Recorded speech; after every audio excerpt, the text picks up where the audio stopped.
Alrighty, guys, and welcome back to the Basketball Fix podcast. Now, a little bit of an emergency episode of we've got some breaking news to break down for you guys.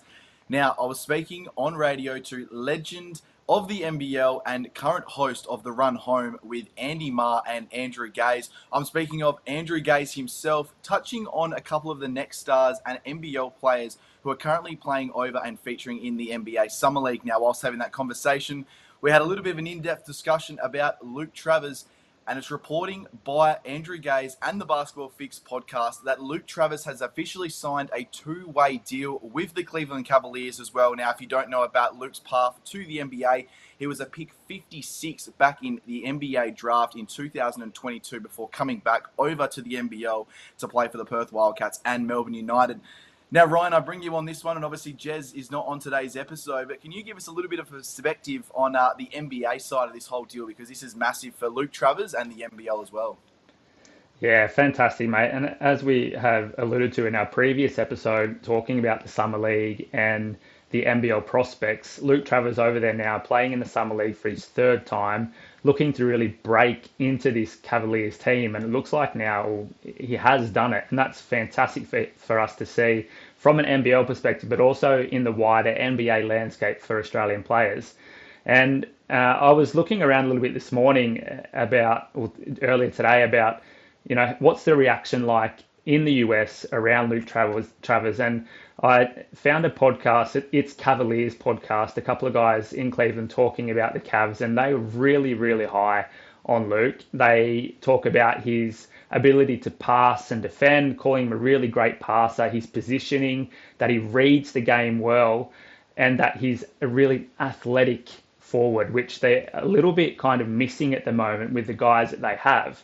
They call him the glue guy and a perfect kind of backup 3 or 4, that hybrid 3 or 4 player that would fit perfectly into this Cavs team. And they were kind of already talking about, why isn't he already signed? He's a young, up-and-coming athlete, would be perfect for this Cavs team. And then I kind of looked a little bit more, okay, what's the roster like? We know that there is a lot of talk around Isaac Okoro and his contract at the moment. There's been talk about trying to get a sign and trade, and it's not really working out. But he looks like the kind of the prop in the bottle, not letting all this come out. But maybe they've found a solution for Okoro now. He was their backup forward and started some games, especially when Jared Allen went out in the finals, in the playoffs last season. He came on and was kind of that, they made a little bit smaller lineup with him and Max Strus. And, he was okay, but when they were winning and when Donovan Mitchell was on and the rest of the team, his plus minus was good. But when they lost, he was atrocious. And then when you look at Marcus Morris Sr., he's an aging player, still contributing, but we don't really know what his situation is. And then Georges Niang also getting minutes, big minuses in the losses, got a DNP in the first round of the playoffs, and then his minutes went way down. So those two guys that are kind of the backups at the moment, or have been the backups at the Cavs, are those places that Travers hopefully will be replacing and getting those kind of regular minutes off the bench. And I think he has a really good chance to get straight into the team here. What are kind of your thoughts about his placement in the Cavs team? Yeah, I really like the move. I think, like you mentioned, he's just, I think, one of the more versatile players that the NBL has got in this most recent season. And, you touched on the other couple of guys who have extended their deals and gone into the NBA, talking to Jack McVay and, his recency bias as well with the Australian Boomers. But Luke's got everything in his game. I think his 3-point percentage, he showed that he can work on anything and really improve on it. He's, like we mentioned in last episode as well, he's gotten, from that little scrawny little kid body to that grown man body, and he's only 21 or 22 years of age. And, you touch on everything else, the defensive capabilities, the play making is, I think, his biggest attribute that is, I think, underrated as well, that people don't really talk about. And I think he's NBA ready. We've seen that, the Cavaliers have obviously sent him a few things to work on throughout the most couple of recent seasons in the NBL. And I think he's improved on those aspects and everything else so much better as well. And, you look at his summer league stuff, Ryan, and can you tell us a little bit about the performances he's putting up there, because this season started pretty well as well?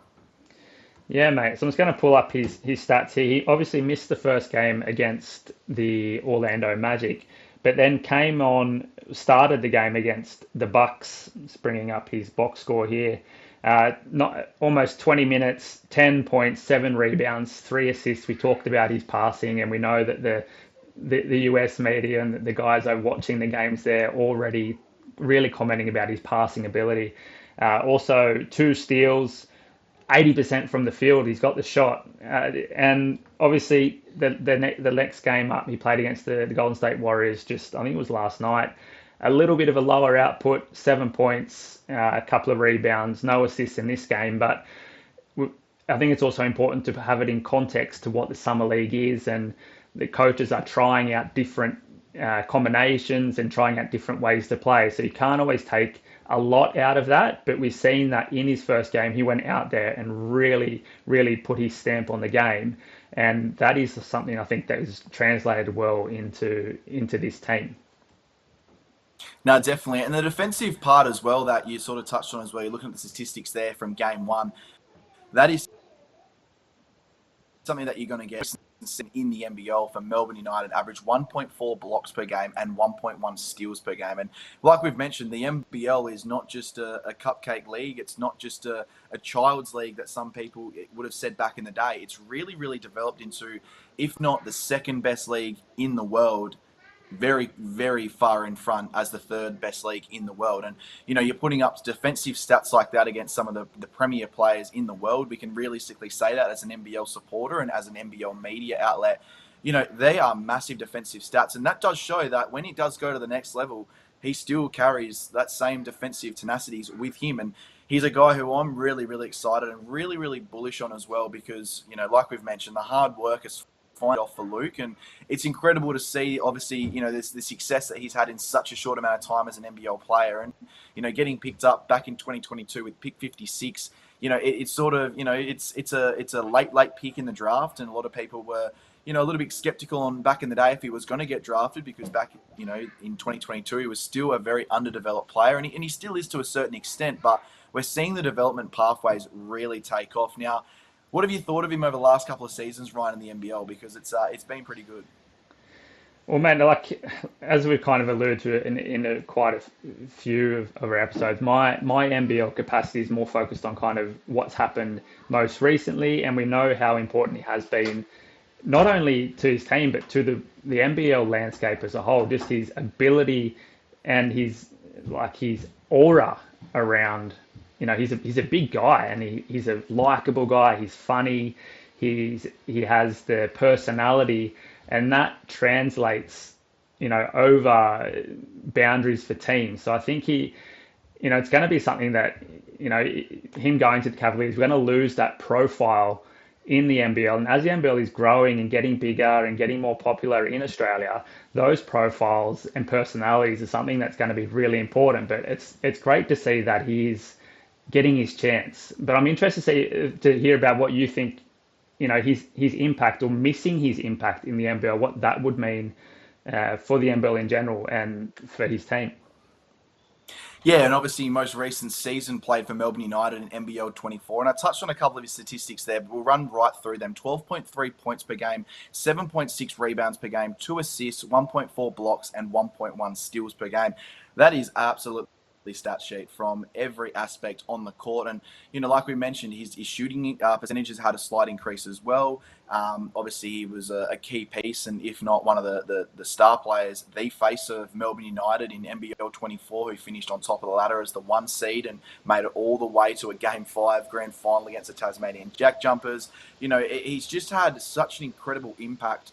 And, you know, we touched back on his Perth days, and obviously I'm myself from Perth, and I know Luke relatively well, grew up with him and haven't really seen him in the last couple of years. But, you know, you just saw how hard he worked from such a young age all the way back to Willetton days, and then playing for the Rockingham Flames, the Coburn Cougars, and then eventually making his way onto the Perth Wildcats roster.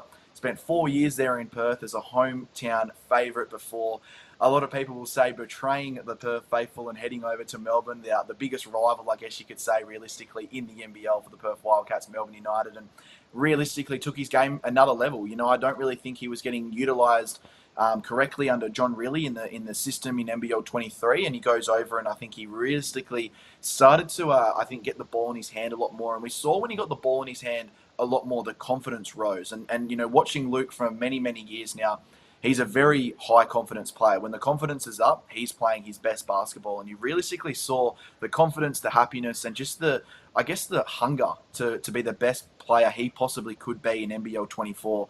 It's just massive. And touching on obviously Melbourne United going into NBL 25, it was also reported by Andrew Gazey that Jack White has officially signed with Melbourne United as well. Some people have been speculating that. So for all Melbourne United supporters, obviously it's a super disappointing day losing a premier player like Luke Travers, but obviously backing it up and signing a guy like Jack White, who's a proven NBL player. He's played in the NBA as well and had a pretty successful time over there in the NBA and the G League, and he'll be coming as well to sort of, I guess, fill some of the cavalry in Melbourne United as well, which is going to be super impressive. But that is going to wrap up today's little short episode. Luke Travers, an NBA player for the Cleveland Cavaliers on a 2-way contract. Super excited to see what he does throughout the rest of the NBA Summer League and into his NBA career, because he's a guy who we've been watching very closely.